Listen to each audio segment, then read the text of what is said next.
Gita LLB ধারাবাহিকের আজকের পর্বে দেখা যায় কৃপান আর মেহেক খেতে থাকলে সেই সময় অগ্নিজিৎ মুখার্জি ফোন করে মেহেকের খোঁজ নেয়। মেহেককে বলে কোন রেস্টুরেন্টে খাবার খাচ্ছিস। অগ্নিজিৎ মুখার্জি প্রশ্ন করে কার সাথে রেস্টুরেন্টে খেতে গিয়েছো। তখন মেহেক বলে আমার বরের সাথে খেতে এসেছি। সেই সময় কৃপান মেহেকের থেকে ফোনটা নিলে অগ্নিজিৎ মুখার্জি উৎসাহিত হয়ে অঙ্কিতের নামটা বলে ফেলে। তখন কৃপান বলে আপনি কে বলছেন। এ কথা শুনে অগ্নিজিৎ মুখার্জি টালবাহানা করে ফোনটা রেখে দেয়। তারপর অঙ্কিত গীতাকে ফোন করে বলে আমি রেস্টুরেন্টে আছি আর কৃপান মেহেকের সাথে খাবার খাচ্ছে।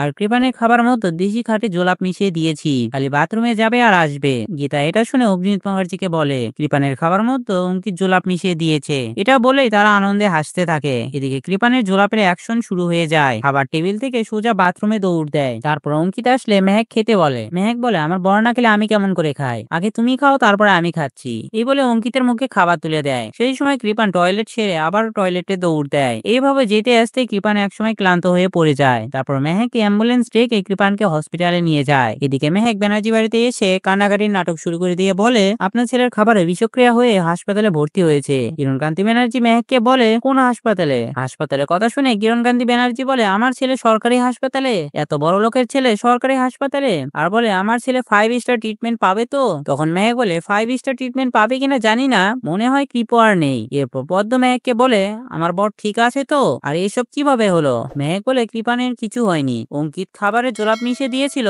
তার কারণে ক্লান্ত হয়ে হসপিটালে ভর্তি করে দিয়েছি। মনে হয় আজকে সারবে না, তুই যা কৃপানের একটু সেবা শান্তি কর, বরের মন পেতে হবে তো, আর আজকে রাতে কাজটা শেষ করতে হবে। ট্রান্সমিটারটা কোনো না কোনো জায়গায় আছে, আমাকে খুঁজে বের করতেই হবে। তারপর গীতা মেহেককে ফোন করে বলে তাহলে আজকে পুরো বাড়ি ফাঁকা, সমস্ত প্রমাণ খুঁজে বের করে দিরাগমনে এসে আমার হাতে দিয়ে দিবে। এই বলে গীতা মেহেককে ধন্যবাদ দেয়। তো বন্ধুরা, ভিডিওটি কেমন লাগলো কমেন্ট করে জানাও, আর এমন পজিটিভ আপডেট পেতে আমাদের চ্যানেলটি সাবস্ক্রাইব করুন।